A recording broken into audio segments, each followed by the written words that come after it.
You're listening to the Weekend Sports Buzz. Tell us your thoughts on the Oxmoor Fort Lincoln Buzz Line at 384-1450. Welcome to the Weekend Sports Buzz. We got myself, Kelly Patrick, and Tyler Bloyd for you this Sunday morning for the Weekend Sports Buzz. We've got some great guests lined up today. We got our man Winston Bennett coming on sometime between 10:30, 10:45. He is the head basketball coach at Mid-Continent University. Also, obviously, a all-time great for the University of Kentucky basketball team. At 11, we got our man Farrell Elliott, the Big Freeze. Aside from that, we've got all sorts of good stuff we're going to talk about today. We got Louisville football. We got Kentucky football. How you doing this morning, Tyler? I'm doing pretty good, Kelly. How are you doing today? Doing good. Kentucky game yesterday? I did. I was on a good first. I wouldn't say good. It was an entertaining first half with a lot of turnovers. I believe there was like 4 or 5 turnovers combined in the first half. He started out the game trying to drive down, and the early fumble with Randy Sanders. They came back down the field, scored. It was just an ugly game. Obviously, Kentucky didn't win. I thought they might win this game, Kelly.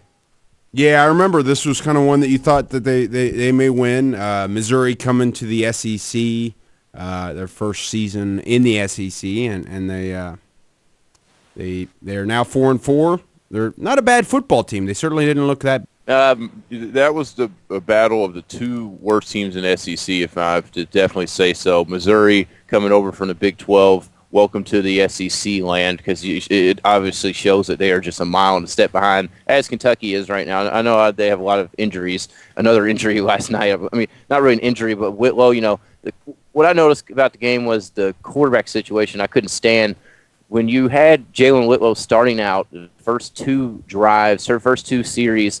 He had 2 good series, put points on the board, should have put 2 touchdowns on the board. And then all of a sudden, Patrick Tolles comes in. It's like totally getting the guys out of the rhythm after the game. I know they both said, they don't mind that, but it is hard to get in rhythm, and neither of them could. I don't know why take Whitlow out there? Yeah, I guess according to his numbers, Whitlow was 9 of 18 for 76 yards. Nothing too spectacular. He had a 85.5 quarterback rating. Didn't throw any touchdowns or interceptions. So, doesn't seem that he did that bad. It is interesting that they're kind of resorting to changing quarterbacks so early in the game, apparently really for no reason. Yeah. And also what I saw a big stat was Kentucky's first interception. The first interceptions they had yesterday were the first they had in 5 games. You can't win games when you're not getting any kind of turnovers, especially in the SEC. I know. I harp on it every week, the young injuries, and I'm not making excuses. This team is just not up to any level of the competition right now, but it's just tough watching. It really is. When I have to score, honestly, Kelly, I'm going to be honest with you, throughout that 4th quarter, I really started flipping away and just watching some other stuff. There's plenty of other good games going on. What type of stuff did you get into watching last night? Last night there was a good football game last night. Notre Dame and Oklahoma. Did you catch that one?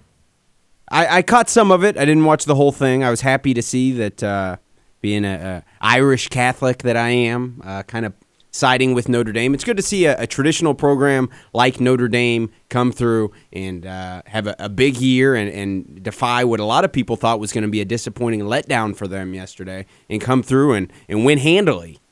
Yeah, it was a pretty good game. I wouldn't say handily. The whole game, the score shows otherwise. But Kelly, if you look back at the actual game, it was close till the end, but close. I know they pulled away in the final 6-7 minutes, but it was a really fun game. A lot of good defense being played. A lot of good football. I picked Notre Dame to win yesterday. I actually, I don't like Notre Dame, but I just picked them to win. I don't know if Mark Blankenbaker's ever got a prediction right on the Saturday show.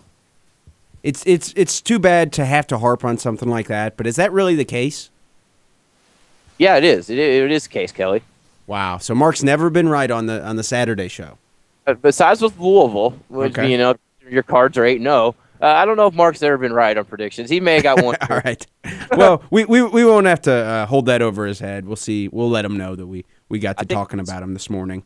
Down each week so I can really keep stats. Basketball season's about to start, so we're going to really harp down on this one. Another upset, you could say. Georgia beat Florida. What did you think of that game?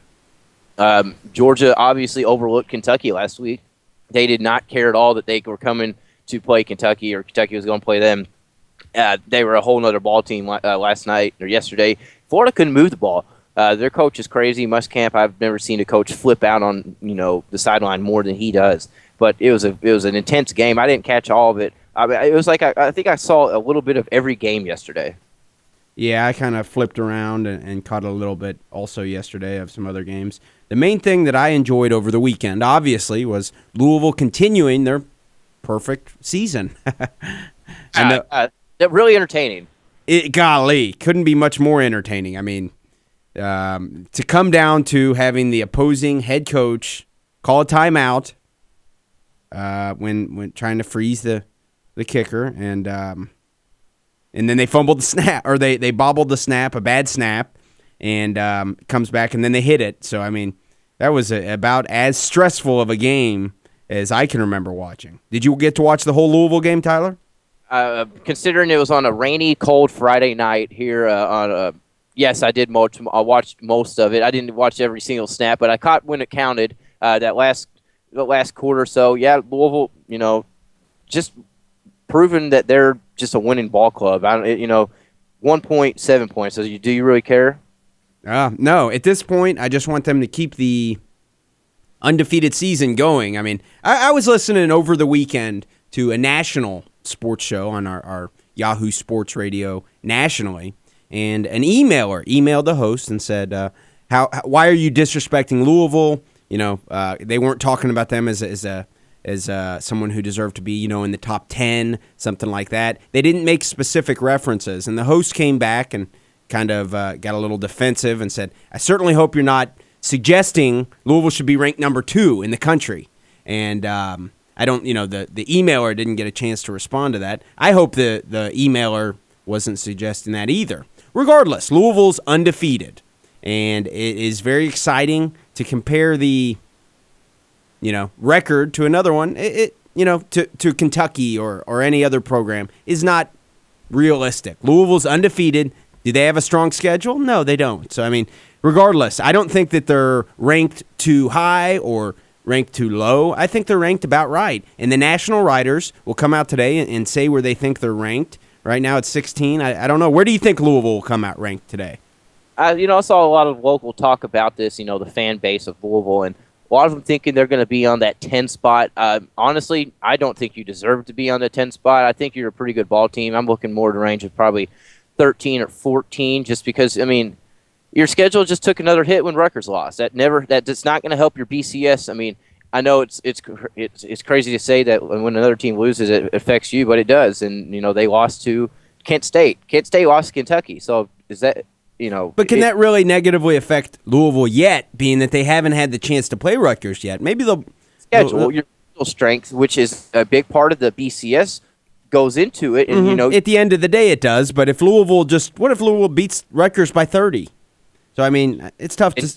My question to you, I'm thinking 12, 13, 14 for the BCS. I'm okay with that. If they're ranked, even if they stay right where they are, 15, maybe they move down a spot, I'm okay with that, regardless. If they continue to win and they have a undefeated regular season, they'll get a chance to play in the Orange Bowl. And I'll be very happy with that, and especially if they win especially if they were to win in the Orange Bowl. My question to you with this is, does Louisville have to run the table now? You had Cincinnati. You just knocked them off after they lost to Toledo. Cincinnati's a good ball team. I'm not taking anything away from them. But, they lost to Toledo, so that was making that more of a, gosh, we got to win this game. Now Rutgers lost to Kent State, who Kent State is not a good team if Kentucky beat them, which is Kentucky beat them. So does that make Louisville do you got to run the table? To win the Big East, yeah. Technically, we have to beat Rutgers because we're still tied. We're still undefeated in the conference with Rutgers. They're 4-0 in conference. We're 3-0. Talking about the Big East. I'm talking about running the table. Are you your next 3 games are wins, right? Win, win, win. I don't think you're not scared. Okay, so what is your question? Do we have to run the table in order for us to have an undefeated season? Yeah, we do. Okay, well, thank you, Mr. Obvious. Okay, so I'm in saying- order to do what? Win the national championship? We're not going to do that. To make this season, like now, does it put more pressure on? I guess I mean, on you all to run the table, considering every one of your teams on the schedule has taken a loss to a lower level team that is obviously not as good as Louisville. If we lose next week, to Temple in Louisville, that'd be a huge disappointment. So yes. Okay.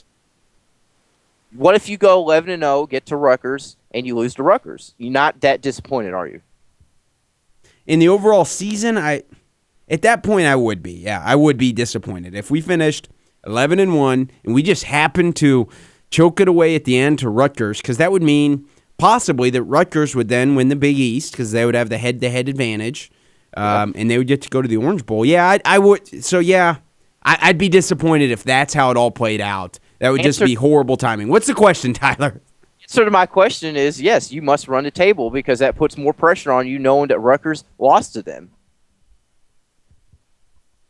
If it all played out where Rutgers continued to be undefeated in the Big East, as did Louisville, and then it comes down to the last game of the season and we lose to Rutgers, yes. I mean, technically we could lose to, at Syracuse, and maybe Rutgers also loses a Big East game between now and the end of the season, and then we beat Rutgers the last game of the season, and we win the Big East because we got the head-to-head, Yeah, I just think that, I think it with them losing, it just puts a little bit more onto Louisville as, look, you have to run the table. Your schedule's a little bit, maybe not weaker, just that took a hit, so you must run the table. I guess it's not really, it's a hard question to ask.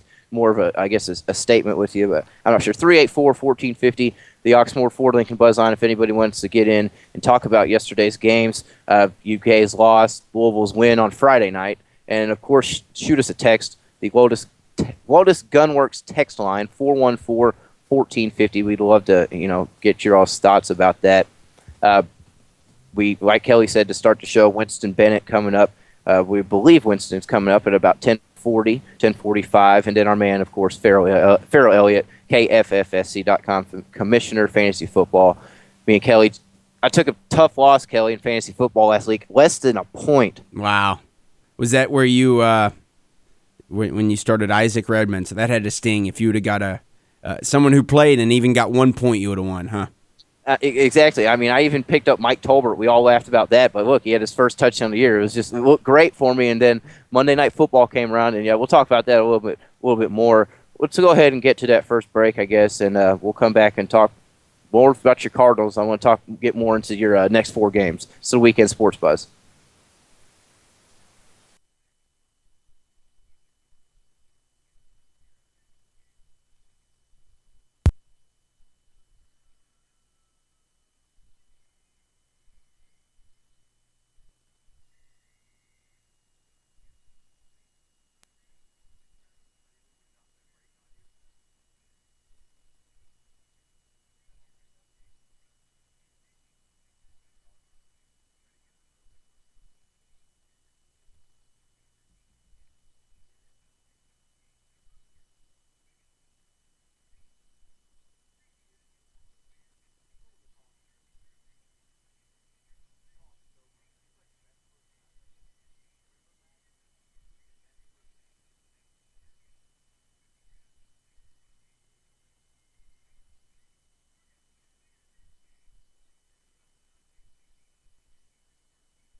This is the Weekend Sports Buzz. Let us know what you think. Give us a call on the Oxmoor Ford Lincoln Buzz Line at 384-1450.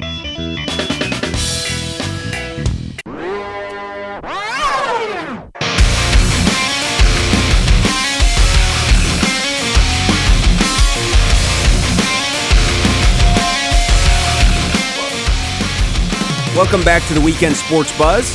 Myself, Kelly Patrick, and Tyler Bloyd. Looking forward to having our guest that we'll have on. Should be in about 10, 15 minutes. Winston Bennett. Winston's quite the local celebrity. Now the head coach at Mid-Continent University of the NAIA Division I. Get to talk to him a little bit about that. We had Winston on about a year ago, and I got to tell you, he was the easiest guy to interview that I've ever talked to on the air. Do you remember that, Tyler? Yeah, it was a fun interview. I believe we tried to let Winston go. Our show Yeah. was in the basement when we used to do that in the basement, Bluegrass Breakdown, and it was an hour show, and it was just me and you and our old man Hank Garrett, and we're all out, doing the show, and it's a fun time, and we're like, all right, Winston, well, we'll let you go. We know you're a busy man. And let's talk NBA. Let's talk NFL. And didn't it go on for like an hour? Yeah, I think if I remember correctly, it may have went on for an extra half hour. I got to ask him some interesting questions. I remember one of them being, who would you rather guard, Michael Jordan or Dirk Nowitzki? And he actually took that question pretty well. He said, that'd be close, but you got to say it's always tougher to guard Michael Jordan, obviously being that he had guarded Michael Jordan in the NBA. So, I mean, it's just really neat to hear someone's perspective who, played in... He legitimately just wanted to talk sports with us. It was once we finished rap. He's the head coach of Mid-Continent, and he played at UK. We got all that. We talked about his love affair of women, and it just kept going. It's like, no, he was having a good time. He was a good guy. I can't wait to talk to him again. Yeah, looking at his resume, I mean, he was Mr. Basketball in the state of Kentucky in 1983, McDonald's All-American, then went on to play for Kentucky for 4 years. Then came out and played a little bit here and there, played in the CBA, then played in the NBA. Actually played for Lenny Wilkens at the Cleveland Cavaliers, played a little bit with the Miami Heat, before going into his coaching career, which he started as an assistant with Rick Pitino at the University of Kentucky. It's weird you said Lenny Wilkens. It's actually his birthday today. Is it Lenny Wilkens' birthday? We'll have to ask. That'll be a good question to ask Winston today, is tell us a little bit about Lenny Wilkens, who actually was a great point guard back in his day and then went on to become, I think he's won more games as a head coach in the NBA than anyone in the history of the NBA. I thought that was Auerbach or Phil Jackson. No, nope. I'm going to go on record as saying, I'll look it up real quick, but Lenny Wilkens. So you look at who the pedigree that Winston Bennett has. He played under Joe B. Hall and Eddie Sutton. Then he was an assistant to Rick Pitino at Kentucky, also, with the Celtics. He also played in the NBA under Lenny Wilkens. So, I mean, geez, what a great... I mean, we could talk to this guy for hours about, who he takes his coaching style from, different things like that. I'm looking up the Lenny Wilkens stat real quick, Tyler. Talk to hours about multiple things. We know that. I wanted to run down a little bit of some scores. You go ahead and look that up. Some scores from yesterday, college football. I was wrong. Mark did predict an upset. He nailed it on the dot. Washington did beat Oregon State 20-17. Mark, that was a good one. I'll give you some credit on that one, buddy. Alabama, that's just not even. I mean, Alabama wins weekly. I guess you don't have to say that. 38-7 over Mississippi State. Mississippi State was undefeated going into that game. One of the few remaining undefeated teams. So there goes another one. Like you mentioned earlier, Georgia knocked off Florida. Kansas State is the real deal, as Mark mentioned. 55-14 over Tommy Tuberville's Texas Tech Raiders. Oklahoma lost last night to Notre Dame. Oregon. Did you see the first quarter? I did not. 42 points, I believe, in the first quarter. 56 in the first half. It was ridiculous. 70-14 over Colorado. I mean, that's the gambler's man's dream when it comes to Oregon Weekly. They were easy money. Florida State knocking off the Dukies. Good job, Florida State. Another upset. Arizona beat USC just by a field goal. It was another close game. One I wanted to talk about, obviously Rutgers, Kent State. South Carolina, Tennessee. South Carolina won this game. No upset, nothing special. Did you see the injury from Marcus Lattimore? I did. How disturbing was that? That was his opposite knee that he injured last year. I think last year he had a horrible injury to his left knee. And, geez, that video of him injuring his right knee yesterday was just horrible. And with that video of I didn't see it live. I went back and caught the video online, and he's down and he's looking up, and it's like the camera's like he knows it's there. He's looking at the camera like wincing, holding in pain. They go to replay. You hear him screaming, but Kelly, his knee just legitimately bent the wrong way. It broke in half. It was it's terrible. The whole team for Carolina, even Tennessee, were out there. It was a good scene. I don't like Tennessee much. I don't have a really problem with Carolina. I do not like Bogsic, but that was a good scene. Seeing that Marcus Lattimore, I mean, that could potentially end his career. I don't know. I don't know how easy it is to come back from another knee injury like that, but it didn't look good. Arguably the best running back in the country this year, Marcus Lattimore. Yeah, his season's definitely over, and it would be very impressive to see him come back from that. He must. I don't know if he has bad knees also. I mean, that's 2 years in a row that he's went down to a knee injury on different knees. Yeah, I think it was ACL, maybe ACL and MCL last year. He came back, recovered, it looked okay, and then when your other knee gets broken in half, you're going to have knee problems. I mean, I hope he gets back full strength. You never know. Boise State walked away over Wyoming. Another upset, Nebraska beat Michigan, if you want to call that an upset. Big Ten battle, woohoo, nobody cares.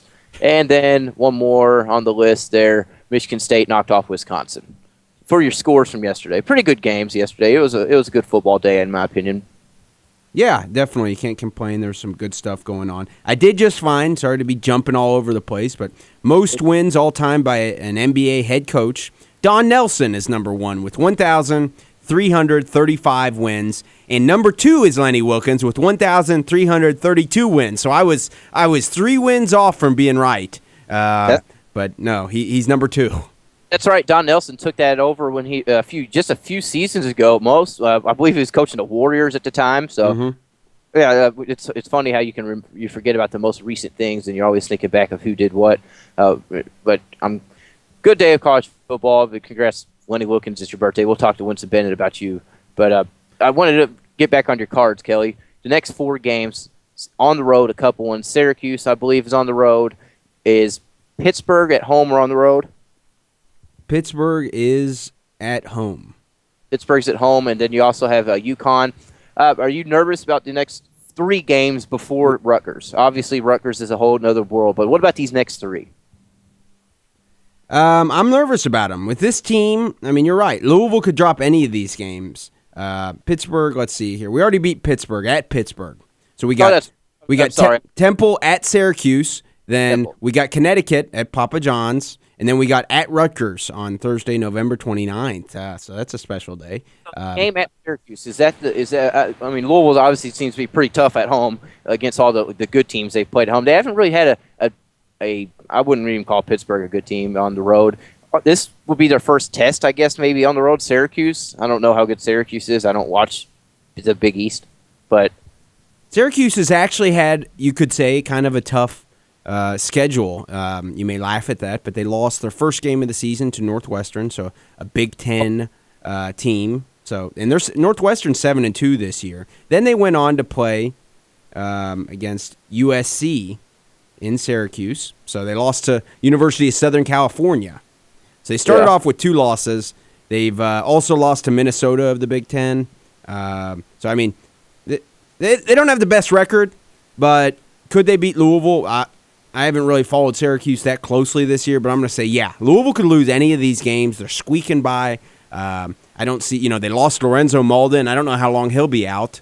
They could definitely lose any of these games. They could, I wouldn't put anything by this team. Next game is this upcoming week, this Saturday against Temple. Obviously, Pop John's at noon kickoff, so that means we will be out there. The Weekend Sports Buzz at the tailgate spot, 2801 South Floyd Street, right across from Gate 2. Myself, Mark Blankenbaker, who else knows, will be out there. Maybe Nick Coffey from Inside the Press Box. We'll be doing the pregame show since it will be at 12, Kelly. That'll be fun. Are you going to the game Saturday? As of right now, I don't know that I am, but we'll see. You never know. Sometimes stuff springs up at the last minute. and join the Saturday show for once, because obviously you haven't been on the Saturday show, so we need to get you over there. But I'm looking for the game against Connecticut to give you a little trouble. I don't know why. I feel like that's going to be one, because you got the Rutgers next week, just 5 days after going on the road. I think that might be a game that you could potentially drop. Yeah, I wouldn't. I'm pretty confident we'll beat Temple this weekend. Hope I don't curse us, but yeah, I wouldn't be surprised if we lost to Connecticut either. So I mean, you're right. We do have a caller coming through. We've got our man Truth. How you doing this morning, Truth? This is not a good day for me today. Why not, Truth? I pick Indiana to win. I pick Notre Dame and Louisville to get beat. Okay. Well, at least you're owning up to it. I could have. I'll tell you who surprised me more. I got more respect for Notre Dame defense and offense now. They were for real. Indiana won though, so I mean you can't be too upset. Oh well, I could have won $500 if I picked Louisville, Notre Dame. That's what I'm sick about. I gotcha. I'd always be mad about the two. Truth, the real story though, around I know what you're excited about. Indiana preseason #1 in the AP poll. Well, I've been telling you about the great Cody Zeller, Yogi, since the Isaiah and Ken Vincent. You have not seen a combination like this in a long time. A big man and a point guard. What do you think about Tom Crean? Did you obviously? I know you like Tom Crean. You like him a lot. He's high on your list. What did you think when he initially got hired? Did you think it'd be this quick of a turnaround? Yes, and yes and a no. The no was we should have hired him when Bob Knight first left. We should have gathered him. And yes, I know it was going to be a slow process. What Mike Davis done in the state of Indiana, he's rubbed a lot of bad high school people about rejecting Indiana players, and so it was a lot of people mad. And Bob Knight left, so we know it's going to be a slow process. Yeah, for sure. I'm a guy. I know a lot of people like Kentucky, local kids from Kentucky, to go to the University of Kentucky. I'm not. I mean, cool. If you're there, you're there. I'm here to win. I like winning. I'm sure you're the same way, Truth. If the kid's not good enough, you'd rather you have somebody better, right? Right. Don't waste no scholarship like we did in football. Look at Indiana. They gave 8 scholarships to junior college players. And what did their football defense turn out to be? 130. Oh, yeah. We waste 8 scholarships for real, didn't we? Yeah, you did. I mean, that's not that bad. You got players that I'm watching forward to the other freshmen. Is it Hallwell? Mm-hmm. Yogi? Yogi Ferrell. Yeah, for Yogi Ferrell. You got some good freshmen coming in, as does Kentucky. So it's going to be fun. I wish they did get to play each other though this year. I wish they have like Notre Dame, Louisville, and Indiana play in a young center. Just be like they do in track. That'd be good. Just a nice little local schools tournament. Yeah. Mm-hmm. Yeah. Nobody would be opposed to that around here. You can't say it would get bad ratings. And you raise a lot of money. I know downtown Louisville, we have a lot of people down there. Mm-hmm. Truth. All right, I'll see you. Yeah, thank you very much for the call, Truth. And despite your I guess losses, congrats on your Hoosiers winning a football game, 3-5. You can't be too bent out of shape if your team wins. They beat UK this year. They could have beat UK this year. That doesn't say much. Don't say it like that. I heard the tone of voice there. All I'm saying is a win over Kentucky this year doesn't exactly gain you a lot of street cred. That for the BCS and the strength of schedule with Louisville beating Kentucky early, you'd think that would be cool. That helps us a little bit. No, it doesn't help you at all. Well, we're going to try to get our man Winston Bennett on the line for us for this last segment of the first hour. We're going to go to a break real quick. We'll be right back with more from the Weekend Sports Buzz. Send y'all to the crib with another L on that record. Oh, y'all going ham?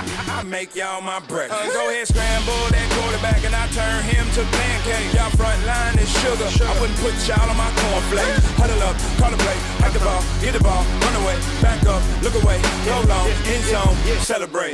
Fall back, I got a point to prove. Ballin' like I got nothing to lose. Yeah, I got your number. Keep your phone on, I'ma call it soon. Coach said this was my year. I told him to stay.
It's the Weekend Sports Buzz.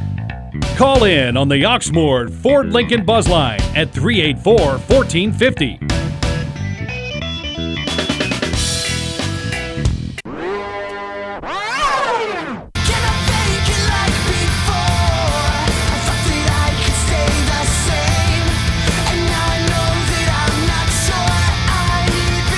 Welcome back to the Weekend Sports Buzz. We had a little bit of phone difficulties, hoping our man Winston Bennett will call back into us here shortly. We'll get him right on the line before we're joined to start the second hour from our man Farrell Elliott to preview Week 9 of the NFL season and specifically to help you with your fantasy football decisions before kickoff at 1 o'clock today. Hey, Kelly, I know we mentioned our team earlier. I'm 4-3. I believe you're, around 3-4. Excuse me, Matt and Brad, the other team, Matt McCarthy, our producer, and Brad Steen, our guy from KentuckySports.co, they split a team into KFFSC, and they are awful. They are in dead last in their division. I believe they're 1-5 out of 1-6. It's an absurd joke of things, but it's prestige worldwide. Just disappointing to even be associated with those guys. Brad drafted the team, and I have not logged in once since the season started, so I'm hoping he hasn't given up, but it seems like he has. It's just very disappointing to, I don't know what's more disturbing, that their record or that Matt is claiming ownership of the team and I guess is bragging that he hasn't logged in once. I mean, where is the enthusiasm and the passion for the team? Your team's doing horrible, and apparently you don't even care. No, your name's being dragged through the mud. It's not my team. That's what it is. I'm never splitting again. I didn't draft it. I can't have passion behind it because it's not my team. Apparently you don't have any passion with your record, Matt. Check my other fantasy football team. I'm in first place and haven't lost yet. Well, you're Scrub League. Matt, let me ask you a question then. Should we just totally just say this is Brad's team and just wipe you off the existence? Yeah, I mean, it doesn't matter at this point. Is that how it works when you split teams? One of them can midseason go, no, I got a bad feeling about this. I don't like how it's going. Let's just go ahead and remove my name from being associated with it. Is that how it works? I mean, did you guys draw this up before the season? Hey, if we have a bad year, I'm going to bail. That's part of it. It was poor planned from the very beginning. Matt knew what he was doing when he wasn't drafting. He figured this is my out when prestige worldwide is awful, and obviously they are. I knew when Brad wanted to pick Calvin Johnson Megatron as his number one pick because he's a fan of that team. There was a problem. Yeah, that's a problem. That's fantasy problem number one. You never go with your heart unless your player is Tom Brady.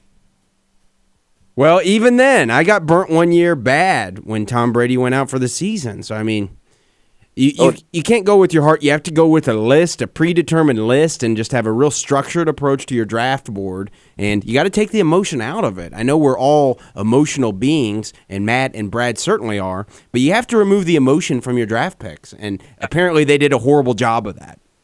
Let's just keep it off of the local topics here and go off subject a little bit more. The second hour, obviously, again, we're going to talk to Farrell Elliott about the fantasy football, so stick in and we'll get your lineup set for everybody. And we're going to talk a little bit of UK, U of L, Indiana basketball as well in that second hour. We're less than 2 weeks away. We got a lot of scrimmages about to get kicked off. Louisville's red-white was yesterday. We're going to talk about that. But, Kelly, going into the top of the hour, the World Series, 3-0 Gigantes. What is going on? Pablo Sandoval, the second coming of Babe Ruth.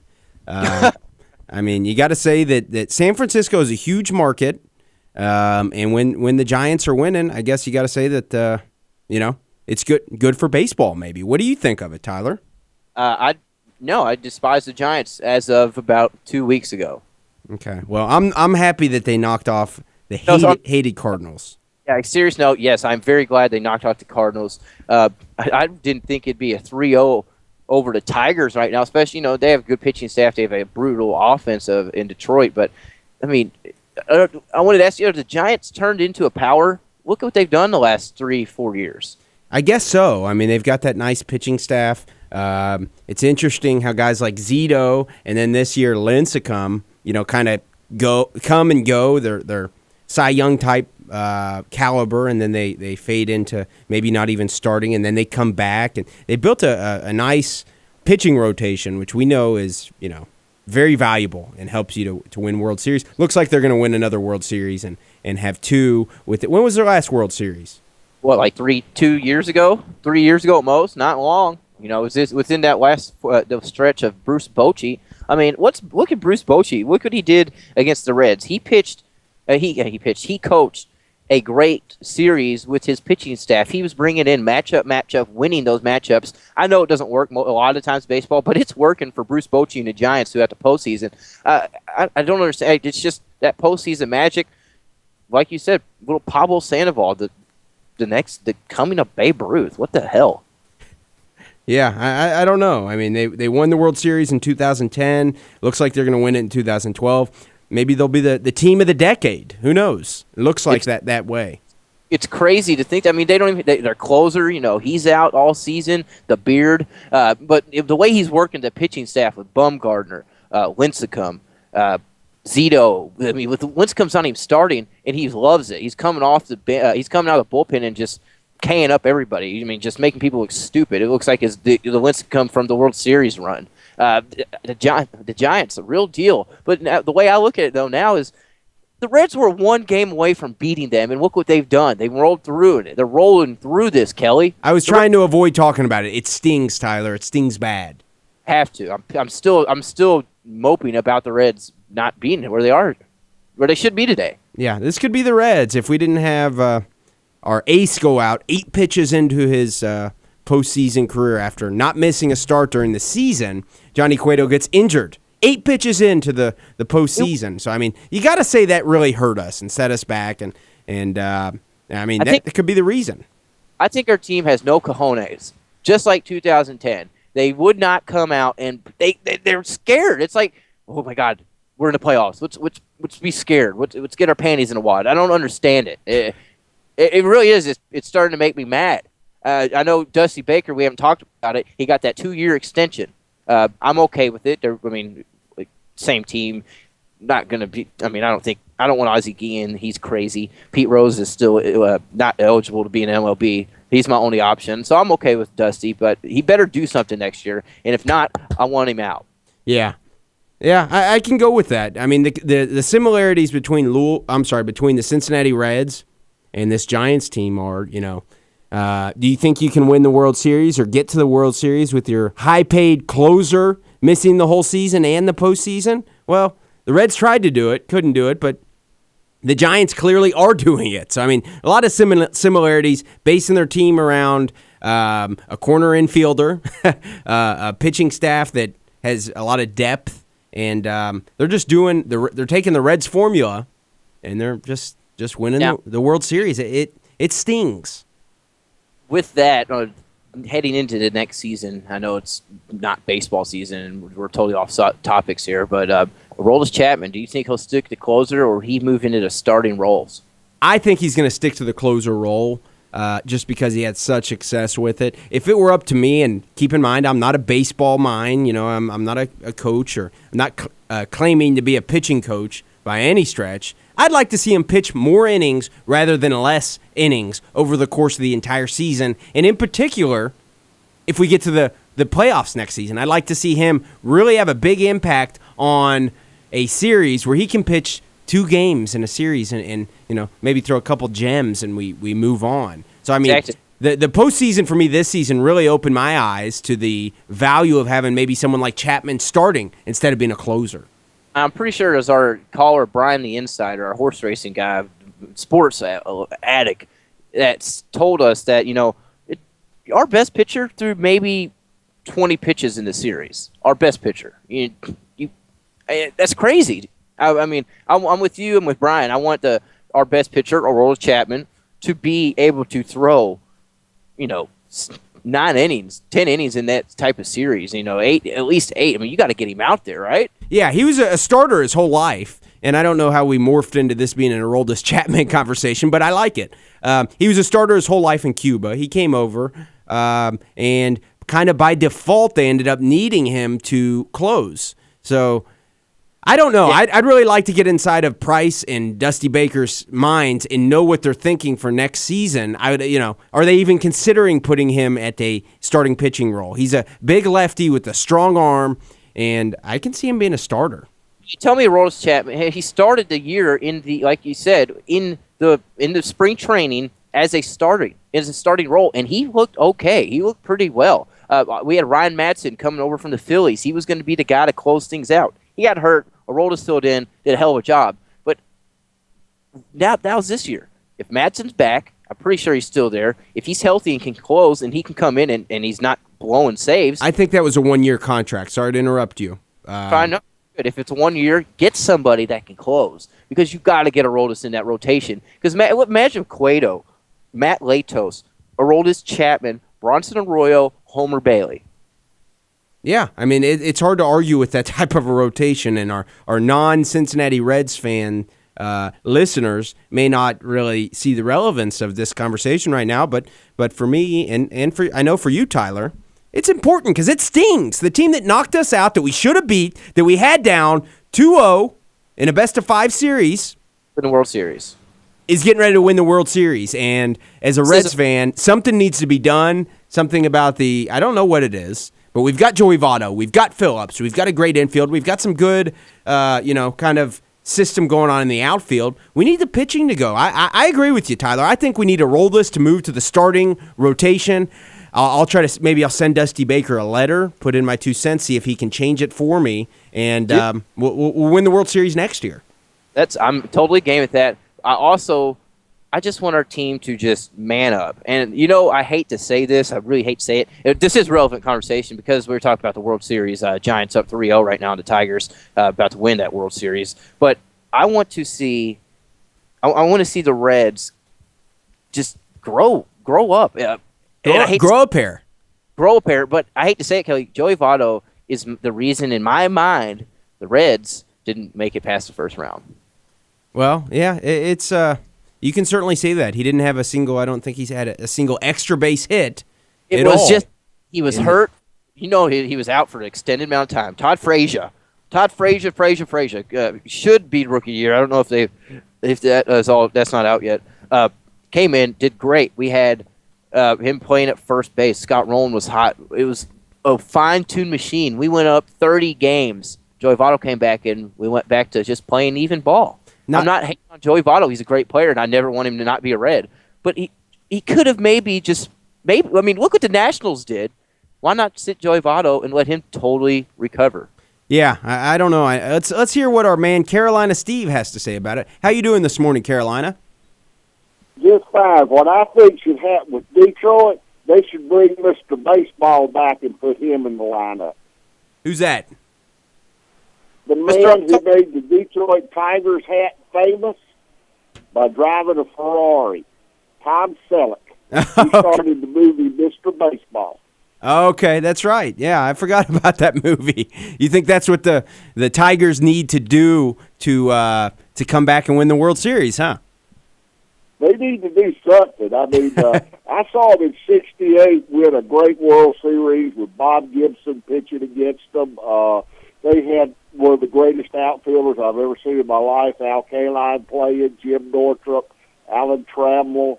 They had the ex-Michigan football player catching, Bill Freehand. That was good. Then when the ex-skipper of the Reds took them to the World Series and they won, I believe they beat San Diego when Sparky took them there. And now they've got another legendary manager, Jim Leland, who has won the World Series with Pittsburgh. I don't know. I just think that I've never seen anything like the pitching that the San Francisco's displaying in the World Series. And would you believe a record 6 times they were close to being eliminated from this playoff? And here they are within one game of winning it all. Not only within one game, but at 8:15 p.m. tonight, San Francisco is playing against Detroit, and Matt Cain is pitching for him. I mean, he is a big guy, and there's not many guys across the major leagues that you would rather have taking the mound for you than Matt Cain. He is a good pitcher. You predict the Giants will shut him out tonight? Well, is Verlander pitching for the Nope, Max Scherzer. Oh, no, the Giants will win. If they move Verlander up where he could pitch, I would say there was a possibility. But, I mean, you got probably 2 of the best bats in baseball in Fielder and Cabrera, and they're shutting those guys down. I do think that Prince Fielder was safe in that slide at home the other night and everything. But it's just amazing what has happened in the World Series.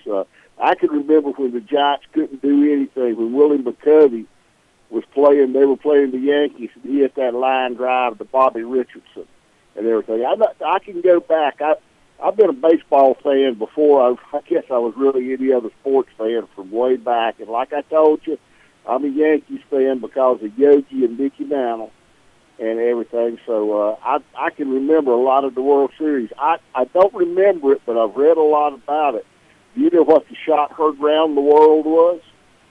Was that when maybe Babe Ruth called out that he was going to hit a home run? It was when Bobby Thompson hit the home run to put the Giants in the World Series off Ralph Braca of the Brooklyn Dodgers. Wow. What do you think of the comparisons between the, I guess you could say, heavy-set Kung Fu Panda, Pablo Sandoval, and the greatest ever in Babe Ruth? Do you think that's kind of sacrilege? Or, I mean, is that a relevant comparison because he's fat? Jimmy. I'm sorry? I'm like Hanson Jimmy. The Babe is the best that ever played baseball. I hadn't seen Sandoval at one time. Ruth held this record for the most scoreless innings consecutive in the World Series. People forget that he could have been a Hall of Fame pitcher or a batter. So that's why I have to rate him as the greatest of all time, because he could have done it at two positions. Do you agree on that? Oh, yeah, I agree. Based on the history books, obviously it was well before my time. But, kind of like the guy for the Yankees, what was his name? Mr. October. Name's slipping me right now. Reggie Jackson, who started out with Charles O. Finley's A's. Yeah. He was really an A's player in a Yankees uniform. Yep, but, Sandoval is truly making a name for himself during this series, I believe. I like his nickname, the Panda. Kung Fu Panda. Well, yep, it's good and everything. And you gentlemen, y'all got a great show. I enjoy being able to come on and talk baseball and go old school on baseball with y'all and everything. And I just enjoy the sports y'all talk about and everything. And I don't have to listen to any yelling or arguing back and forth here. So, well, thank you very much, Carolina. We appreciate you calling in every week, and have a good rest of the weekend. Yeah, I will. I'll let y'all know Saturday morning. Big game in the sectional finals over here. We've got the Brownstown Braves against the Charlestown Pirates. Charlestown's already beat them one time, but Brownstown has been a power over here that's hard to get over with, and I'm looking forward to that one. Y'all have a nice day. Thank you, Carolina. What do you think of that, Tyler? He's dropping some super old-school baseball knowledge on us to switch up our Aroldis Chapman conversation and go super old school. No, I mean, we appreciate Carolina, doing what we do. We like to spread out our sports knowledge and get it out there. We're not just strictly UK development. I don't like Kelly Patrick that much, but we can get along. We don't like to argue. Yeah, but we try to keep it civil. Try to keep it civil. But yeah, his knowledge is unbelievable. I can't. The old school knowledge. Obviously, he's older than us and whatnot. We're younger than him, but it's just what he knows today, what he's known from his past, is just out the door. I did want to mention that I'm looking through the Twitter world right now, Kelly, and some movement saying Jerry Palm has Louisville projected as 10th in the BCS. That could be big for Louisville, and also that. Oh, there was another one. I've already lost it. John Hancock did a blog. It was a good blog. Oh, yeah, projecting Louisville Sugar Bowling. Wow. That would be huge. We'll see. We'll be right back after this break with more from the Weekend Sports Buzz. Big Blue Nation, we going back to back. I ball hard, that's just what I do. I'm a wildcat, I bleed Kentucky blue. UK, throw your ones up, it's our year. Big Blue Nation, we ain't never scared. Lace up, turn tough. Lace up, turn tough. Wild out, Wildcats, wild out. Wildcats, wild out.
Welcome back to the Weekend Sports Buzz.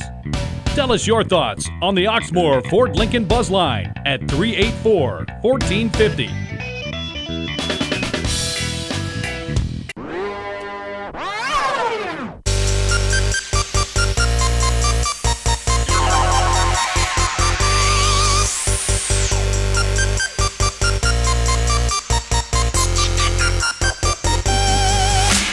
Welcome back to the Weekend Sports Buzz. I want to remind everyone who's listening here in the Louisville and Southern Indiana area that if you're outside of the listening area, that you can always listen to us with the KentuckySports app. Either search the KentuckySports app on your iPhone or Android to get all the material from our website, which provides you with updates on everything ranging from Louisville and Kentucky basketball and football to some Western Kentucky Hilltoppers news, maybe a little boxing mixed in. You can get everything on the KentuckySports app. If you want to listen to us, like I said, you download the 1450, the Sports Buzz app. You can hear us crystal clear from anywhere that you have an iPhone or Android. So it looks like we may have lost Winston in the first segment. We will get him on soon. He's a great guest, whether it be next week or maybe the week after that, or maybe he'll even call in during the second hour. We closed out the first hour with a little bit of Major League Baseball talk. To be honest with you, I'm sick of it. If someone wants to call in, 502-384-1450, and talk about the Reds or, I don't know, even the Tigers or the Giants, give us a call. Let us know what you think. We will see how it goes. And Tyler, what do you want to talk about? You want to talk about some Louisville and Kentucky basketball? No, I want to talk fantasy football. That's right. We got Farrell coming on at 11 o'clock right here, so we should have Farrell on the line with us. Let me see something real quick here. Is Matt and Adam not doing their job in the producing room calling Farrell? Hey, we're going to get him on. We're having phone issues today. We'll get him on. We're having phone issues that prohibit us from having our great guest on, Winston Bennett. Unfortunately, we'll get him on soon, whether it be next week or the following week. This segment is brought to you by Jamie Cox of Keller Williams, Louisville East. Playing fantasy football is all about a winning strategy, which Brad and Matt obviously don't have. For a winning strategy, when you buy or sell a home, allow Jamie Cox of Keller Williams, Louisville East, to put together a winning game plan for you. With interest rates near an all-time low, there's never been a better time to buy or upgrade. For personal attention, effective marketing, and results, contact Jamie Cox at 502-593-5454 or email Jamie directly at jamie@thederbycityrealtor.com. That's JAMEY at thederbycityrealtor.com. So what are you looking at today, Tyler, for your fantasy football? You have any tough decisions on your hands? Or? Oh, it's pretty easy, pretty straightforward week for me. The lineup's been set since the injury report came out. I'm all good this week. No Isaac Redmond's missing. I got a good chance at losing because the guy who I'm playing had the running back for Tampa Bay. His name loses my mind. Yeah, and he decided to put up 34 points. No, just a casual 34 points. So I'm already in the hole. So if I lose this week, I have no shot at making the playoffs. I have to run the table. What about you? You got anything? You got any scary starts this week? Nothing too scary. No real tough decisions. I do have, obviously I'm a big Bengals fan. Bengals are on a bye week, so it's all fantasy for me this week. I'm not distracted. So let's see here. Looks like we got our man, the Big Freeze, Farrell Elliott, on the line with us. How you doing this morning, Farrell? Gentlemen, good morning. I've been running late this morning, but I'm here now. Damn you, Farrell. Damn you. Thanks for joining us, Farrell. What type of dilemmas are popular this week for fantasy owners across fantasy land? Well, there's a number of things of players that, guys that are just problematic for owners this week. Certainly not last week where you had so many top teams on bye. The things that are facing us this week, we've got to keep an eye on, first of all, this weather. Michael Vick reported for work a moment ago, got out of the car, and the wind almost blew him over in Philly. So there's going to be 3 games up and down the East Coast that may be affected by that. The game with the premier fantasy game for this weekend goes off tonight, New Orleans at Denver. So if you have any Saints or any Broncos get them in the lineup. Jimmy Graham's situation about his ankle injury, I hope he doesn't play because he's obviously not healed, and I'd like to see a healthy Jimmy Graham moving forward. Good for the Saints, good for football, and awfully good for my fantasy team. Dwayne Bowe, guys, we've been hoping that by next Tuesday's trade deadline he would be moved, hopefully to Miami or somewhere with an ascending offense. Scott Pioli's announcement in the press as of today, which of course is subject to change, but as of today, Dwayne Bowe is staying with the Kansas City Chiefs according to their general manager. I know that the Dolphins could use the help. They rely on the very streaky, not Mike, but Brian Hartline, who one week will have just completely blow up and do real well for fantasy owners, and the next week he'll literally score about 0. So I'm sure that the quarterback in Miami, Tannehill would love to have the big target of Dwayne Bowe to throw to.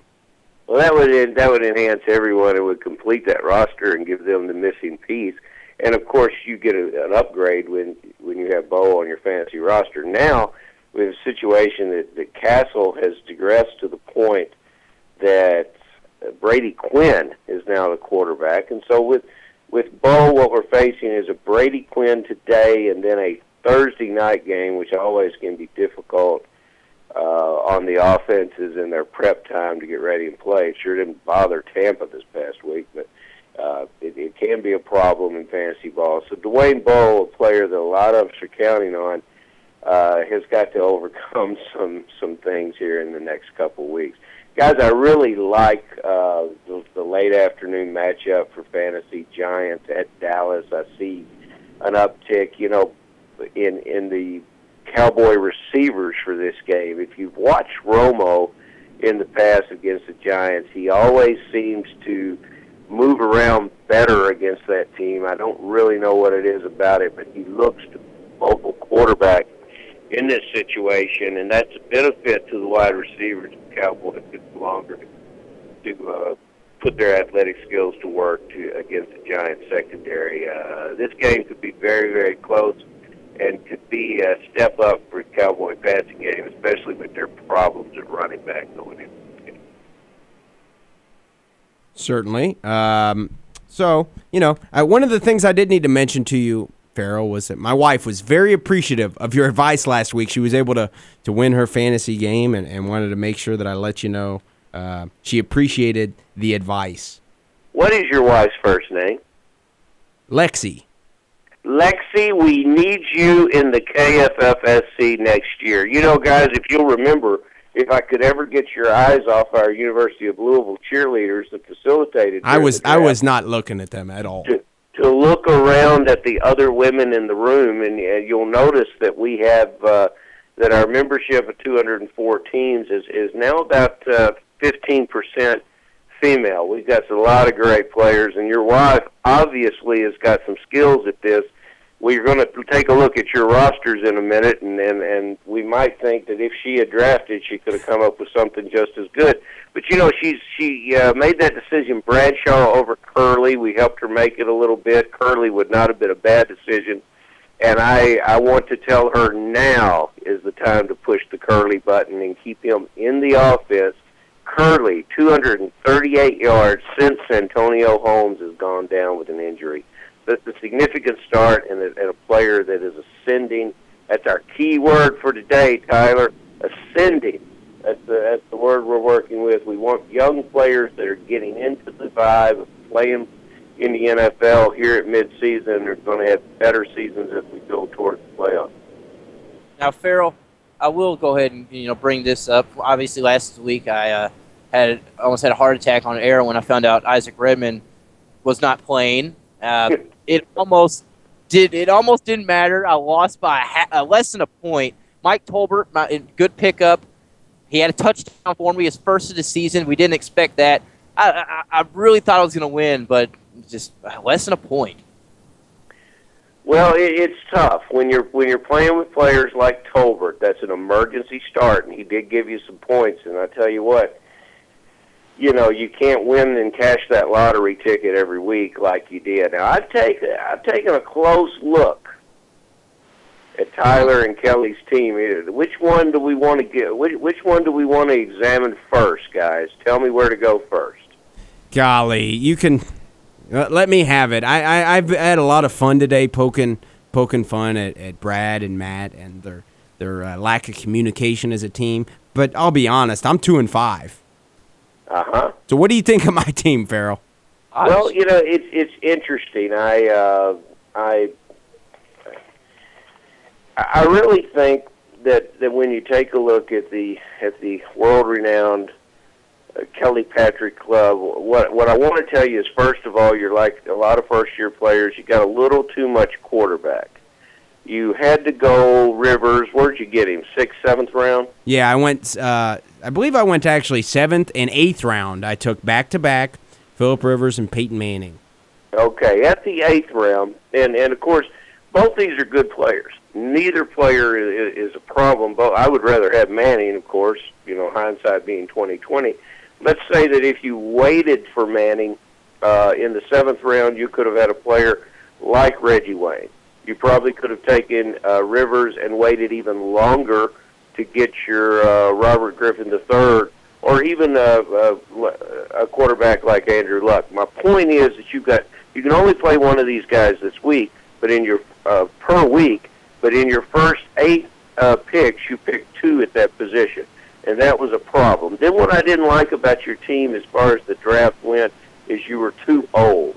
I see guys like Braylon Edwards, Deion Branch, who probably came to your team in free agency.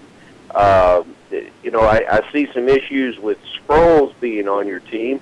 Sproles is a great player, but it's an issue. New Orleans Saints is an unsettled organization. Steven Jackson, an older running back with young running backs challenging his position. Nothing is wrong with these players individually, but when you begin to group them together, they all have some issues associated with their season. And we only get to play one season at a time. So we don't want to look back in fantasy.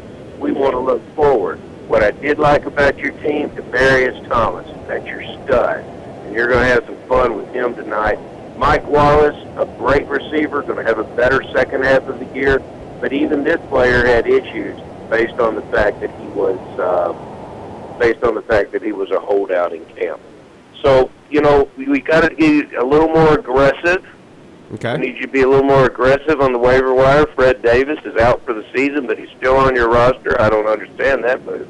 And I'll finish up looking at this roster by telling you I had a friend. It's a small high school that I went to, and I had a friend that just didn't have much experience with dating. He ended up taking his second cousin to the prom. And that's kind of how I feel when I see Brandon LaFell in your starting lineup. You just can't get as excited about that. It's kind of like taking your second cousin to the prom, Brandon. Wow. I appreciate the comparison there. We got to get him out of there. So, look, you've got Titus Young on your bench today. If he plays, get LaFell out, get Titus Young. And but oddly enough, I like your team a little better than Tyler's team. Well, that's all I honestly care about. So, I appreciate the comparison of taking my second cousin to my prom, to my team. Well, you didn't do that. I didn't do it, but indirectly, I guess I kind of did. You did not do that. Indirectly, I guess I kind of did. We can move on now if you're okay with that. It sounds like you don't like Tyler's team even as much or as little as you like mine. What do you think of Tyler's team? Well, Tyler is head-to-head 4-3, so he's managed week to week maybe a little bit better than you. He scored 100 points. Tyler, congratulations, 100 points more than Kelly. The situation that exists here is you're in a division that's got a lot of good point scorers in it, so you've got some catch-up to do. You basically got to win out to push yourself into the playoffs. We're going to have our own little playoff between you guys. It's going to be called our Commissioner's Radio Challenge. And from here on out, I'm going to see which one of you guys can score the most fantasy points starting this week. Who can score the most fantasy points? We're going to have a team for the 2013 league year. I'm not sure if it'll be a main event team or a different team. but we're going to have one of those teams at stake. I'm going to put you in, I'm going to put one of you guys in the event that can score the most points here the rest of the way through Week 16. This team, the only, naturally McCoy. Talk to me about LaShawn McCoy. Not my favorite number one pick now that it's, week 8, whatever it is. You deserve more from him, and you're going to start getting it. You're probably going to start getting it today. You've got Dwayne Bowe on this team. I have Dwayne Bowe on a number of my teams, and we're both dealing with that. We've already talked about that issue. One of the things that you've stubbornly bought into here, and you worked hard at trying to make this work, is working with the reserve San Diego Charger running back behind Ryan Matthews. It was good. It was a good gamble for the first 2 or 3 weeks of the season, but it's something we got to let go. It's taken up too many spots on your roster with Battle and Brown both holding roster spots. You need some flexibility going through these bye weeks, and those guys aren't giving to they're not giving it to you right now. You're a little short in preparation for next year. You're short one stud running back. You're short one stud wide receiver. I'm not looking at your roster right now. You might have a little too much quarterback there. But you guys are good players. You know a lot about football. What you did is you ran into a little bit of a buzzsaw because players that you were counting on to do some things for you haven't come through. And you made one or two little mistakes that are keeping you in the second half of your division. But we're going to clean that up and move forward. I would say that Kelly's got a lot more work to do than you do, but you need to some of those skills of working the waiver wire that you put together with Battle and Brown. You need to apply those to players that are going to see more of the field, and then we're going to.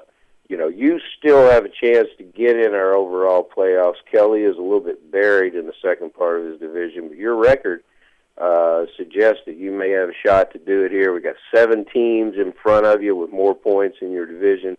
That's a problem. But, hey, that's why we play all these weeks. We got to get through week 11, 12, and 13 are the divisional playoffs. So we've got to week 13 to try to get you into league playoffs, and I think you can do it. You're just going to have to do it on a week-to-week basis, and you've got a problem because your opponent this week, I think, has already put up, you may have mentioned this earlier as I was joining you, may have put up 36 fantasy points against you. Yeah, it was Martin from Tampa Bay. He put up 34. His defense put up negative, so he's got 30. But I do agree that my running back issue is bad. I drafted Kevin Smith early. Obviously, that turned out to be a bust. And, yeah, I just got to win out. I got to start winning basically all the games.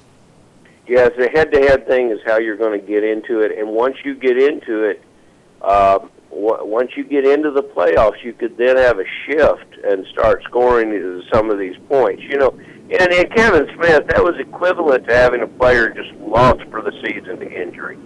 And that was a difficult situation. Where was Mikel LaShore? Did you not draft him? Did you not grab him in free agency, or did somebody else pick him away from him? No, I didn't. I couldn't pick him up. I think I'm having some mic difficulties. Kelly, you might want to take over. Yeah, I don't know where he got Mikel LaShore. He must have picked him up, though, huh, Farrell? If he did, that's the player to play, but he's not in the lineup today, so I don't believe he's on that roster. So that's the kind of thing you have to do when you pick up a player that is promising but is not the guy, does not have the history. You've got to pick up the guys around him, and that's an issue because we only give you 20 picks. But the most important thing is that you guys are having a heck of a good time doing this. Yeah, it's a lot of fun. Very cool. I'm a little reinvigorated with this contest between Tyler and I. So this point forward, whoever scores the most points wins, right?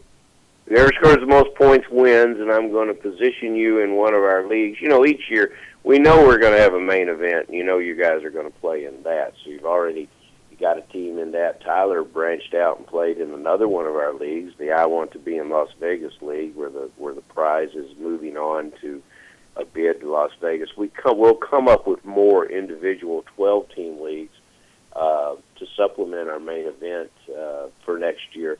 And so that's probably one of those supplemental leagues is where I'm going to put your team. And so the one of you that wins, that scores the most fantasy points, is going to have a team compliments of the commissioner, and it starts this week. So we're going to put you guys in, and it's going to be bragging rights.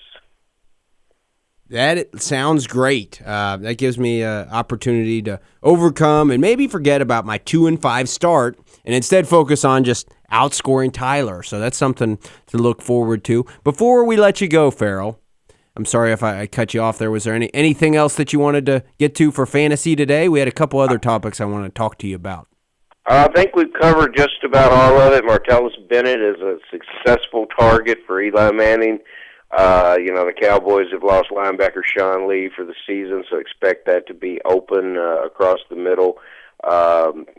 Interestingly enough, our Randall Cobb here from the University of Kentucky, when he came out, people compared him to Randall L. And he played quarterback. Randall L. played a little quarterback, but that was a foolish comparison. Now he looks to be like one of the ascending players in the league. I would compare him to what Percy Harvin is doing in Minnesota. Cobb, just an exciting ball player. You'll get more of him today, especially with Jordy Nelson's hamstring. And I think that about covers it. What's on your mind, brother? Just something, that the World Series obviously is going on. We're big Reds fans here. And I know that this may bore half of our listening audience, but what do you think of our Tyler and I in the first hour? We were suggesting that Aroldis Chapman is our best pitcher, and he should be in the starting lineup or in the starting rotation. What do you think of that? Oh, man, it is such a treat and such a confidence builder. A treat to the fans and a confidence builder for the team to know that if you've got a lead by the 7th inning, that in the 8th inning, if you have a good setup man, which Marshall proved to be a good setup man, then you get to the 9th, it's lights out. And he was just truly dominating. And it's difficult to mess with that formula for success. It's obvious that the Giants have put themselves together with a wonderful roster of names that really don't overwhelm you as some of the lineups do in professional baseball, and it shows how a team baseball can come together. So that's I wouldn't want to fix what ain't broken, so to speak. So I'm going to leave him in the bullpen. Gotcha. Well, we appreciate you coming on with us, Farrell. Thanks a lot for the advice, and thanks for giving us the opportunity to compete with each other, Tyler and I, for this one spot in the tournament at the end of the year. Well, I think you guys do that pretty regularly, but I think now we got something that we can really focus on, and it starts with this week. So we'll keep a close count of it, and we'll just see how that goes. But now you get into that waiver wire and perform your little surgery where you can be Dr. Kelly next week. Certainly. All right, brother. Thanks a lot, Farrell. You bet, brother. We'll be back with more from the Weekend Sports Buzz after this.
Now back to the Weekend Sports Buzz.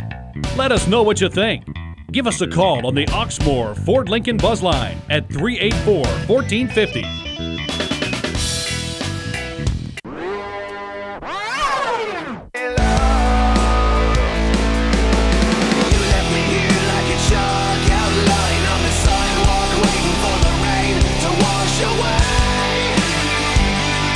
Welcome back to the Weekend Sports Buzz. Myself, Kelly Patrick, and Tyler Bloyd did want to acknowledge a text that we got during the last segment.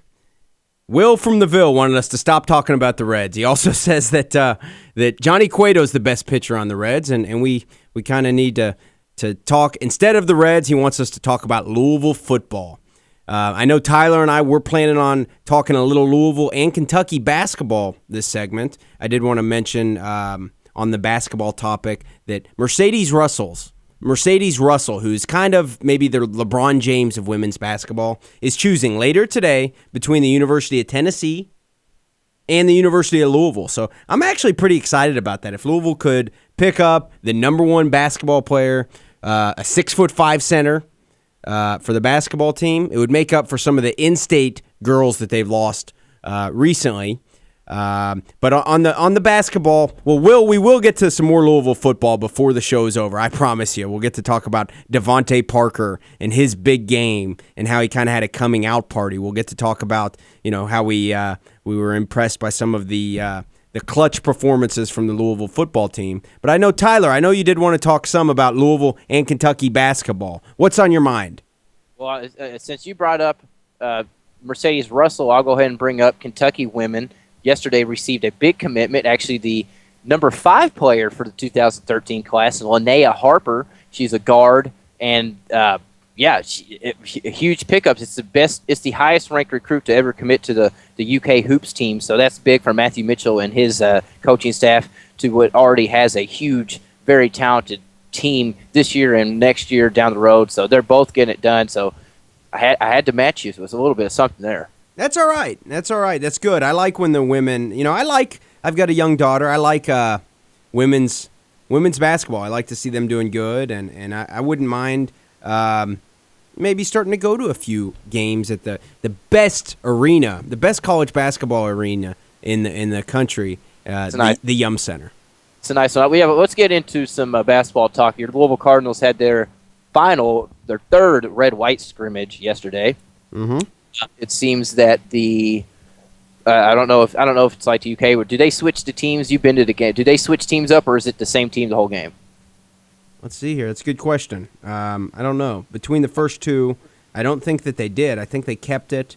Pretty sure the white team won in the final inter-squad scrimmage. It says Gorgie Zhang had a double-double, 17 points, 14 rebounds. Shane Bohannon had 15 points, 13 rebounds, it seems. Your big guys are getting it done. I'm hearing a lot of good things about your new transfer, Luke Hancock, 18 points. Russ Smith, 17 points. Sivas, 16 with 8 assists. But I'm hearing a lot of good things about Luke Hancock. What do you think about him? I like him. I'll correct myself first off. Yeah, they do. They switch up the teams because I know in the first scrimmage, which I was in attendance at, that Shane and Montrezl Harrell were on opposite teams and they were opposing each other and guarding each other a lot. I see that from the game yesterday, the red team had both Shane and Montrezl Harrell, so they are switching it up. I like Luke Hancock, though. I'm sorry, what was that, Tyler? I meant during the game, Kelly, like switching up during the game like UK does. Like, at halftime, they'll switch up jerseys. Oh, no, this is a very heated scrimmage. I mean, Rick Pitino. It's not a game of, just let's screw around and, let's try to look cool. We're actually playing scrimmages, and we're taking it very serious, Tyler, unlike Kentucky. Oh, yeah. We don't take anything serious at Kentucky, never. But your third one looks like all the games. It was pretty entertaining games. Your first scrimmage is November 1st versus the Fighting Elijah Justices of Pikeville. He's going to get his Final Four ring. Clap. Are you making fun of us going to the Final Four, Tyler? No. Well, I'm not. It sounded like that. But yeah, it's right around the corner, though. You're right. I mean, we've got the best time of the year, which is college basketball. We've got the time when Kentucky fans will want to talk about their team, unlike now with the football. Hey, I try to talk Kentucky football. You do. I'll give you credit. Exactly. To answer your question from a minute ago, though, Tyler, Luke Hancock, I like his game. He had 18 points, 5 assists. I like that he was 5 for 5 from the free throw line. I saw him in the first game. One thing that sticks out in my mind is one play in particular where he just got the ball at the top of the key and threw a great alley-oop. I forget who it was to, but he's a very smart player. He's a good guy to have out on the floor. I don't know if he's going to end up being one of our best players, but he'll certainly serve a valuable or play a valuable role. His old coach said he's the type guy that you want to have throwing the ball in or taking the last shot. So, we'll certainly find a spot for him on the floor at the end of games, and he very, very likely may be a starter too. So I'm really looking forward to seeing Luke in the regular season. Yeah, I was looking at after the scrimmage went on. I didn't catch it either. I was on Twitter, and I was seeing a lot of people talking about Luke Hancock, saying he might be the best player on the team. Maybe not the best basketball player, but you don't have to be the best basketball player to be the best player on the team. You know that. So he just, like you said, he's very smart. He seems to be not nervous. He's been in the game a little bit. I'm not really a guy that likes to judge a transfer until I see him out on the court. In big time games, but he's been there before, as like Julius Mays, for example, from UK. I'm waiting until he actually gets in here for the UK to prove himself. He looked good in the blue-white scrimmage, but same for Hancock. Once he gets in there and asserts himself, then I'll be able to really tell, as you are too. But I'm hearing good things about him, and one of the only guys I really like on your team is Russ Smith. He's a funny character in the locker room and whatnot. John Hancock gets great interviews from him. His 17 points. I expect him to be your all-scorer. Obviously, I think everybody does. But I think he's going to have a good season. Certainly, Russ. That he's going to play real good on the ball defense, and he's going to mix it up, kind of keep the opposing coaches on their heels. It's tough to kind of develop a strategy against an offense that has a guy like Russ Smith in it, because you don't. Rick doesn't ever even know what Russ is going to do. So, one other thing that I saw from the scrimmage, just looking over the box score here, is that Wayne Blackshear tied Luke Hancock for the leading scorer of the day. He had 18 points. He was 6 of 10 from the field. He was 4 of 5 from three-point line, which is huge, I think. If Wayne can develop into, we know he's physical, we know he's a man-child out there on the wing, and that he can turn a fast break into an easy layup or a dunk easily. But if he can shoot from the outside, he may be our most important player, I think. What do you think of Wayne Blackshear, Tyler?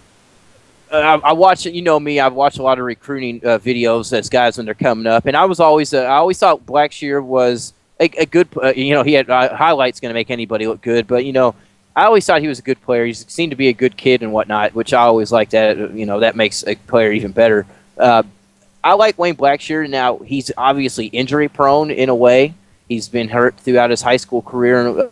He got hurt, obviously, freshman year for Louisville. So he is an injury-prone. If he can stay healthy, he could have a very, very good season. He's got to stay healthy. I think when you mentioned key to your team, or maybe not the key to your team, a guy that is the most valuable is Gorgui Dieng. Now, if Gorgui Dieng goes down, Kelly, who's your big man? Got to say Montrezl Harrell. It would be our starting center. Yeah. Wow. That's why. That's just off my just spur of the moment. That's my answer. Who else would be? Well, so wouldn't you kind of agree that it's Gorgui Dieng that's your most valuable player? You Sure. have plenty of to back up. Yeah, I guess what I meant to say earlier about Wayne was I could see him leading us in scoring. Okay, I see what you're saying. So I think on that note, yes, I'm with you. But I think on most valuable player, we'll talk about UK's in a moment. It's got to be Gorgui Dieng. I can go with that. I can't debate that. We'll talk more Louisville and Kentucky basketball, maybe sprinkle in a little bit of Louisville football after these breaks from the Weekend Sports Buzz.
You're listening to the Weekend Sports Buzz.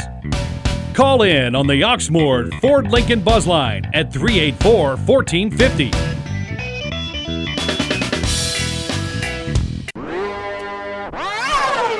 Nice guys finish last once. Why I'll treat you like trashes. Now what I really want to do. You only date bad guys, so I'll give it my best try to treat you the way you want me to. And I'ma beat you in every competition. Louisville, Kentucky Talk. Of course, myself, Tyler Boyd, with Kelly Patrick, every Sunday from 10 to 12. I did want to mention before we get back into the UK Louisville talk here, coming up next on 1450, my man John Ashton. We played golf together in the Scramble a week or so ago. Those weekend golf guys from 12 to 2. It's a great show. You definitely, if you're a golf fan, you definitely listen to. And I mean, it's not just your typical golf talk. It's fun entertainment talk. They always talk to local celebrities, local charities, etc. So tune in, those weekend golf guys. I actually am going to be attending a scramble coming up, Kelly, here in about 30 minutes or so. I can't wait to get into that one. Where's the scramble at? The scramble is at Quail Chase over off of, over in somewhere, off Smyrna somewhere. It's the Greenskeeper's Revenge. Me and a couple buddies, we're going to take it home and bring home the trophy. I'll show that one to you. It's going to be a fun day, but those weekend golf guys, they'll talk about that a little bit more. But let's get back into the talk. We were mentioning that Gorgie Zhang, in my opinion, and you agreed with me that he's probably Louisville's most valuable player, considering if he gets hurt, you really don't have a true backup center. On the UK side of things, if I'm looking at it, you have a lot of options. Archie Goodwin could be one. You have a backup shooting guard. In my opinion, I think it's Ryan Harrow. You don't have a true point guard backup. I know Archie Goodwin can, fit the mold, but I think it's Ryan Harrow. What about Julius Mays? He play a little point guard? He could probably come in and play a little guard. Yeah, I guess maybe it's Alex Poythress. Maybe it's Alex Poythress if he goes down, not having a true kind of Montrezl Harrell, Shane Bohannon type power player. Because obviously they have Kyle Wiltshire, they have Willie Cauley-Stein, Nerlens Noel, all big guys. So they have plenty of height, but they don't have that true power guy. So maybe it's Alex Poythress. I've heard that Poythress may be a little bit more of a power forward than a small forward, which is kind of changing the way that I was thinking of him. What do you think of that? He's an athletic kid. I was watching him. He was dunking on Willie Cauley-Stein, Nerlens Noel, throwing it down one-handed hard. He impressed me a lot. I was a big fan of him coming out of Tennessee in high school, as I was for Archie Goodwin. I've been a fan of Archie Goodwin for the past 2-3 years, watching his videos. I was wanting him to come to UK before John Calipari, I think, even stepped on campus. But for Alex Poythress, I think the battle of him, Montrezl Harrell, Shane Bohannon could be very interesting. Certainly. I know that going into the season for both Louisville and Kentucky, I would say it's safe to say they may have similar depth this year. What do you think of that? Kentucky seems to be a little bit deeper, especially with Willie Cauley-Stein coming on. A lot of people saying he may be more polished at this stage than Noel. Yeah, I watched Willie Cauley-Stein. He was a football player in high school. If you've watched any of those ESPN All Access, you saw John Calipari say he never saw Willie Cauley-Stein play a game, but he came in. He saw him only play football games, 3 football games. He saw how athletic he was. He led his team in state in receptions and touchdowns. He's very athletic. He can run the court like a guard. I'm a big fan of him. I think he could be better than Nerlens Noel. I really do. With him and Gorgie Zhang, those 3. I'm sorry, Kelly. I don't know I think Kentucky's got the inside presence advantage against Louisville.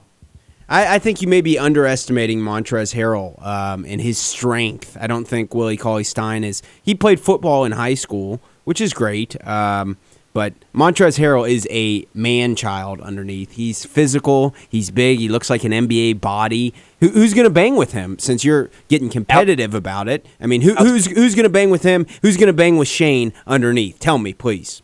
Alex Poythress is no doubt going to bang with Shane all day. Have you seen how thick Alex Poythress is? It's not even a joke. We don't have to worry about it. We'll put YMCA game Kyle Wiltshire on Shane for all we care and bring it out on you. Kyle Wiltshire is just old man smooth. It's so pretty. Yeah, I don't know. I think it may be a wash almost. if Wiltshire is your top returning guy, we have two. We have Shane and Gorky. I'm disagreeing with you. I think Louisville's got the edge underneath, at least, this year. This final segment is brought to you by Franklin Taxes and Accounting, servicing residents and business owners nationwide, offering financial planning, tax preparation services, estate planning, LLC and corporation setup, and forensic auditing. They can help any corporation or small business with payroll, monthly financials, bookkeeping, and much more. Located right here in southern Indiana at 611 Watt Street, Jeffersonville. Contact a friendly and dedicated CPA, Marcy Franklin, who has over 15 years of experience at 502-424-1179, or check out their website, franklintaxes.com, for more information. They're committed to providing expert advice and meeting every client's individual needs. They are part of the KFFSC, the fantasy football league that we are part of. We met Marcy and them, as we always mention, good people over at Franklin Taxes and Accounting, so check them out. But back on it, Kelly, this game is, the game's down the road. I don't really want to talk about that, but Louisville's scrimmage is coming up. They have, obviously, Pikeville and then Bellarmine. We spoke to Scotty Davenport yesterday on the show, me and Mark. They were practicing in the Yum Center. I don't know if you caught it. They were practicing in the Yum Center when we were talking to Scotty D. Yeah, which is great. Bellarmine's projected to have another big season. And like you said, on November 7th, we get to see the Cards play against them. So for the final exhibition game before they start their season against Manhattan on November 11th, we'll get to see Stevie Masiello coaching his team against the Cards. So who's Steve coaching in Manhattan? That's right. Is that a scrimmage or is that a real game? That's a regular season game. So that's the first game of the season. Yep, November 11th. So right around the corner. Basketball is pretty much on top of us. And one thing you and I were talking about a little bit between the break was, Mercedes Russell, the most highly coveted or sought-after women's basketball player in the country, and some would say for many years, is down to Louisville and Tennessee. She'll make her decision today at 5:30 p.m. after she visited Louisville this weekend. So I'm thinking she's going to go to Louisville. I kind of tried to brag to you about that, good old stir up some women's basketball smack talk. You know how it goes. You mentioned to me that Kentucky has more McDonald's All-Americans on the women's team than they do on the basketball team. Is that what you said? Yeah, they do. There's more McDonald's All-Americans on Matthew Mitchell's UK Hoops team than John Calipari's men's team. They're preseason, I believe, ranking number 6, close to top 5. They have a very good team. They're going to start that out against Baylor and whatever Brittany Griner is and the Bears. So they'll have a tough matchup to prove himself early. They have a lot of returners, I believe, all 5 back. Preseason Player of the Year potential in Isaiah Mathis. So it's a good team. I expect we'll be there as well for the women. So on the women's standpoint, I guess they're both programs are rolling there. I know you. I see John actually just posted our man John Hancock working tirelessly on KentuckySports.co on the blog, released that the AP poll has Kentucky ranked number 6 in the country and U of L ranked number 9. So that's for the women. So a lot of good basketball right around the corner on all levels in the Kentuckiana area. Kentucky for their scrimmage schedule, they are taking on Northwood on the 1st. And then local, as always, they take on Transylvania on the 5th, getting theirs going.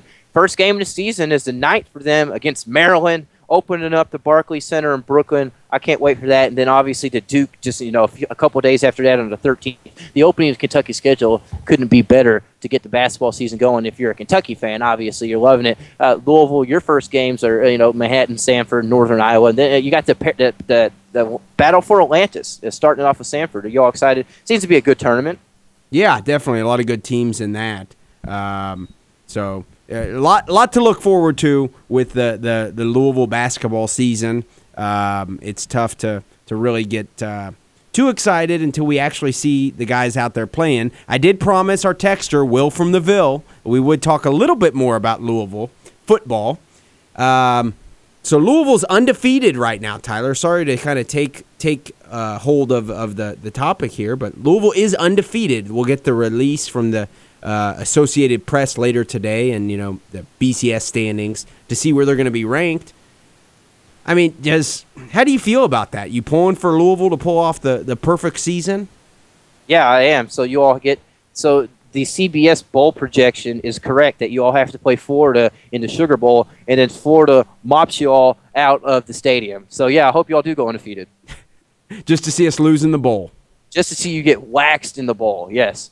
Go undefeated. I don't care. You got the easiest schedule in America. Kentucky could go bowling with your schedule. Yeah, go ahead, go undefeated, and let Florida whop y'all. Well, if that happens, I'll be happy with the season. Think about that. What's that? What do you think about that? Well, that could happen. If we play Florida, we will have our hands full, and Florida would certainly be favored to win. So, I mean, I'll be very happy with the season if that happens, though. I mean, if that projection is right, are you excited for that game? Do you think you could compete with Florida? Honestly, I mean, I think you could. We could compete with them. I don't know that we would definitely win or anything like that. They'd be favored, but on a neutral field, I mean, you never know. I don't think it'd be neutral. I think there'd be more Florida fans. Yeah, and who knows, I mean, it'd be very interesting. We haven't played anybody of that caliber all year, despite Florida losing to Georgia yesterday. That would be the type of team that we just simply haven't seen this year. Yeah, that would be an interesting matchup. This is what I've been talking about for the past couple weeks to Mark and the other Louisville fools like Nick Coffey that we talked to, and that, yeah, I want Louisville to go undefeated. I think you all will go undefeated. It's not just I hope you do. I think you all are going to go undefeated. And then when it happens, I hope it's Florida. I hope it's LSU. My God, if it's Alabama, I will laugh. Well, I mean, there's no shame in losing to a team like that. Yeah. I mean, okay. So say it's not one of those teams. Say Louisville does drop a game. Go 11-1. They're still looking at a decent bowl game. Yeah, maybe. If they go to the Orange Bowl, maybe Florida State, maybe Clemson, right? You compete with Florida State. I think you could compete with Clemson. I don't think you can compete with Florida State. That'd certainly be a real tough game too. I mean, there's no question about it. The fact that we're having this discussion excites me very much. The win on Friday night. Carolina obviously doesn't like the Friday night games, but regardless, that was a bunch of national attention that the Louisville team got, and they brought out, they pulled out the win despite some very, very, very nerve-wracking moments. Teddy started out not having the best of games. He came through and just really possibly had the best performance of his career. Certainly yardage-wise, he did. He was just really airing it out. Devontae Parker kind of had his big game of the season. I think that the fact that Devontae Parker had that big of a game, if I'm James Quick sitting at home, I see the local kid has a big game, number one wide receiver, clearly the number one wide receiver in Devontae Parker. I like that if I'm James Quick. I like that. I think that helps us possibly to get James Quick away from Ohio State. What do you think of that? Good luck. I mean, I just think he's Ohio State bound. That's my opinion. Call me my blue shade glasses. I know we got just a few seconds left here before the show ends. How nervous? Not how nervous were you? Did you know Louisville was going to get to downfield to get that final field goal? Did you just had that feeling? I did. I just had the feeling. We're getting to the point, and I'm not that type of fan normally where I just feel that, where I feel that we're going to win. But I have that now. If we're in a close game at the end of the game and it's coming down to the wire, I just have in kind of in the bottom of my heart, I feel that we're going to win. Teddy's going to pull it out. Something's going to happen. We'll be back next weekend with more from the Weekend Sports Buzz. Stay tuned to 1450 for the Weekend Golf Guys.